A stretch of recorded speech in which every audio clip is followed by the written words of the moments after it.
నమస్తే.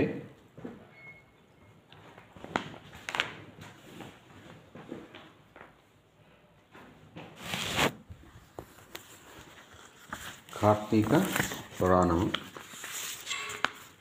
3వ అధ్యాయం. కావేరి కార్తీక స్నాన ఫలము తత్వనిష్ట చరితం. ఓ జనక మహారాజా వినుము. కార్తీక మాసమందు స్నానము, దానము, జపము మొదలైన పుణ్యములలో ఏదైనను స్వల్పమైనా చేసిన ఎడల ఆ స్వల్పమే అనంత ఫలప్రదమగును. స్త్రీలు కానీ పురుషులు కానీ అస్థిరమైన శరీరమును నమ్ముకొని శరీర కష్టమునకు భయపడి కార్తీక వ్రతమును చేయని ఎడల 100 మార్లు కుక్కగా పుట్టుదురు. కార్తీక పౌర్ణమి రోజున స్నాన దానములు ఉపవాసములు చేయని మనుషుడు 1,000,000 మారులు చండాలుడై జన్మించును. అట్లు చండాలుడై పుట్టి చివరకు బ్రహ్మరాక్షసుడయ్యుండును. ఈ విషయమందొక పూర్వ కథ కలదు, చెప్పెదను వినుము. ఆ ఇతిహాసము తత్వనిష్ఠునిదై ఉన్నది కనుక దాన్ని వినుము. ఆంధ్రప్రదేశమందు తత్వనిష్ఠుడను ఒక బ్రాహ్మణుడు కలడు. అతడు సమస్త శాస్త్రములను చదివినవాడు, అబద్ధమాడనివాడు, ఇంద్రియములను జయించినవాడు, సమస్త ప్రాణులందు దయగలవాడు, తీర్థయాత్రలందు ఆసక్తి కలవాడు. రాజా, ఆ బ్రాహ్మణుడు ఒకప్పుడు తీర్థయాత్రకు పోవచ్చు గోదావరి తీరమందు ఆకాశము నుండి ఉన్నట్లుండు ఒక మర్రి చెట్టు మీద 3 బ్రహ్మరాక్షసులను చూచెను. ఆ బ్రహ్మరాక్షసులకు తల వెంట్రుకలు పైకి నిక్కి ఉన్నవి, నోరు వికటముగానున్నది, శరీరము నల్లగానున్నది, ఉదరము కృషించి ఉన్నది, నేత్రములు గడ్డము ముఖము ఎర్రగానున్నవి, దంతములు పొడుగుగానున్నవి, చేతిలో కత్తులపైన పుర్రెలు కలిగి సర్వ జంతువులను భయపెట్టి చూడిరి. ఆ రాక్షసుల భయము చేత ఆ వ్రత వృక్షమునకు 6 క్రోశముల దూరము లోపల మనుష్యులు, పక్షులు, మృగములు సంచరించుటే లేదు.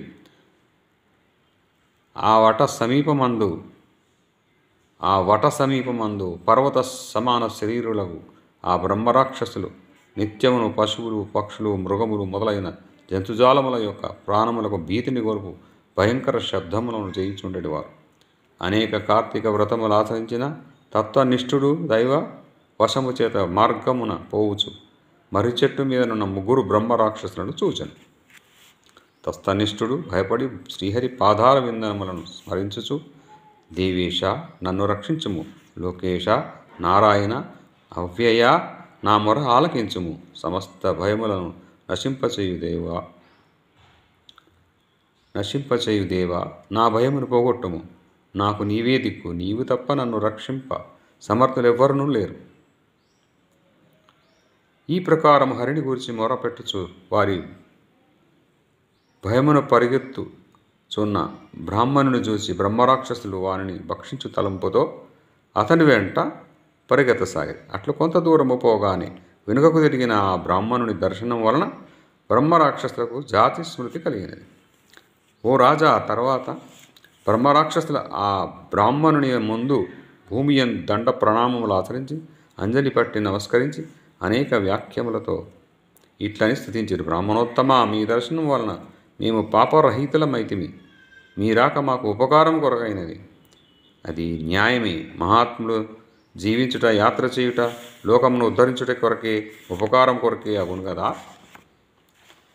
బ్రాహ్మణుడి మాటలను విని భయమును వదలి మంచి మనస్సుతో ఇట్లని, మీరెవ్వరు ఏ కర్మ చేత మీకిట్టి వికృత రూపములు కలిగినవి, లోకనిందితమైన ఏ కర్మను మీరు పూర్వమందు చేసినారు?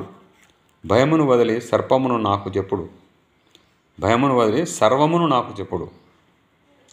తర్వాత రాక్షసులు తాము చేసిన నింద్య కర్మలను వేరువేరుగా తలుచుకొని ఆ బ్రాహ్మణుతో ఇట్లని విన్నవించారు. మొదటి బ్రహ్మరాక్షసుడు ఇట్లు పలికాను, అయ్యా, నేను పూర్వజన్మమందు ద్రావిడ దేశంలో మందరమను గ్రామమునకు గ్రామాధికారిని, మునసమును, బ్రాహ్మణులలో నీచుడను, కఠినముగా మాట్లాడువాడను, ఇతరులను వంచించు మాటలను మాట్లాడుటలో నేర్పరిని. నా కుటుంబ లాభం కొరకు బ్రాహ్మణుల ధనమును చాలా అపహరించి తిని, బంధువులకు గాని బ్రాహ్మణులకు గాని ఒక నాడైన అన్నమును పెట్టి ఎరుంగను. బ్రాహ్మణుల సొమ్ము స్నేహము చేత హరించుట చేయి 7 తరముల కుటుంబము నశించును. దొంగతనముగా బ్రాహ్మణుల ధనం అపహరించిన ఎడల సూర్య చంద్ర నక్షత్రముల వరకు కుటుంబము నశించును. తర్వాత మృతి నొంది యమబాధలను అనేకముల నొందితిని. ఆ దోషము చేతనే భూమి యందు బ్రహ్మరాక్షసునై జన్మించితిని. కనుక బ్రాహ్మణోత్తమ, ఈ దోషము నశించు ఉపాయము విచారించి చెప్పము. అందులో రెండవ వాడిట్లు చెప్పాను. అయ్యా, నేను ఆంధ్రప్రదేశం అందు ఉండవాడను. నేను నిత్యం తల్లిదండ్రులతో కలహించుచుండి వారిని దూషించుచుండువాడను. అదియుగాక నేను నా భార్య పిల్లలను షట్రసోపేతమైన అన్నమును భుజించుచు నా తల్లిదండ్రులకు మాత్రము చద్ది అన్నమును పెట్టుచుండువాడను. బంధువులకు గాని బ్రాహ్మణులకు గాని ఒకనాడైన అన్నము పెట్టినవాడైన కాను. మరియు ధనమును విస్తారముగా ఆర్జించి ఉంటిని. పిమ్మట నేను చనిపోయి యమలోకమందు 8 యుగముల వరకు యమబాధలు పొంది బ్రహ్మరాక్షసుడనై భూమి యందు జన్మించితిని. ఓ బ్రాహ్మణోత్తమ, నాకు ఈ పాపం తొలగు ఉపాయము చెప్పి నన్ను ఉద్ధరింపు. తర్వాత మూడవవాడు నమస్కరించి తన స్థితిని ఇట్లు చెప్పాను. అయ్యా, నేను ఆంధ్రప్రదేశ్ నివాసిని, బ్రాహ్మణుడను, విష్ణు ఆలయమందు స్వామికి అర్చకుడను. స్నాన సంధ్యావందనములను విడిచి స్వామి పూజను వదిలి పరనిందలను చేయుచు విశేషంగా మాట్లాడుచు కఠినుడనై దయాశూన్యుడనై తిరుగుచు దేవాలయమందు భక్తులు వెలిగించు దీపములలో నెయ్యి నూనెను అపహరించి వేశ్యాగృహమందు దీపములను పెట్టి ఆ నీతిని వేశ్యకు ఇచ్చి దేవతా నివేతాన్నమును అపహరించి అనేక యాతనలను అనుభవించి తర్వాత భూమికి వచ్చి నానా జన్మములందు జన్మించి చివరికి బ్రహ్మరాక్షసుడనై పుట్టి ఈ మర్రి మీద ఉంటిని కనుక సమస్త భూత దయాపర బ్రాహ్మణోత్తమ, నన్ను రక్షించుము. నాకు ఈ బ్రహ్మరాక్షస జన్మమును నశింపచేయుము. తత్వనిష్ఠుడిట్లు బ్రహ్మరాక్షసుల మాటలను విని ఆశ్చర్యమునుంది మీకు కొంచెమైనను భయము లేదు. మీ దుఃఖమును పోగొట్టెదను. నేను కార్తీక స్నానార్థము పోచున్నాను, నాతో మీరు కూడా రండి అని వారిని తీసుకొని పోయి కావేరి నదిలో బ్రహ్మరాక్షసుల నిమిత్తం రాక్షసులచే కూడా స్నానము చేయించి వారికి బ్రహ్మరాక్షసత్వమును నశింపచేసెను. అముకాణం బ్రాహ్మరాక్షసత్వ నివారణార్థం అస్యాం కావేర్యాం ప్రాతస్నానం అహంకరిష్యే. ఇటు సంకల్పము చేసి ఆ బ్రాహ్మణుడు విధిగా స్నానము చేసి ఆ రాక్షసుల కొరకు ఆ ఫలమిచ్చను. ఆ క్షణముననే ఆ ముగ్గురు దోషము విముక్తులై దివ్య రూపములను ధరించి వైకుంఠము లోకములకు పోయి. ఓ జనక మహారాజా, వినుము. మోహము చేత గాని అజ్ఞానము చేత గాని కార్తీక మాసమున శుక్ర నక్షత్రముదయించినప్పుడు అంటే తెల్లవారుజామున సూర్యోదయ కాలమందు కావేరీ నది యందు స్నానము చేసి పిమ్మడ శ్రీ విష్ణు పూజను చేసిన వారికి 10,000 యజ్ఞములు చేసిన ఫలము కలుగును. ఇందుకు సందేహము లేదు. కార్తీక మాసమందు ఏదో ఒక ఉపాయం చేత కావేరీ స్నానమును తప్పక చేయవలెను.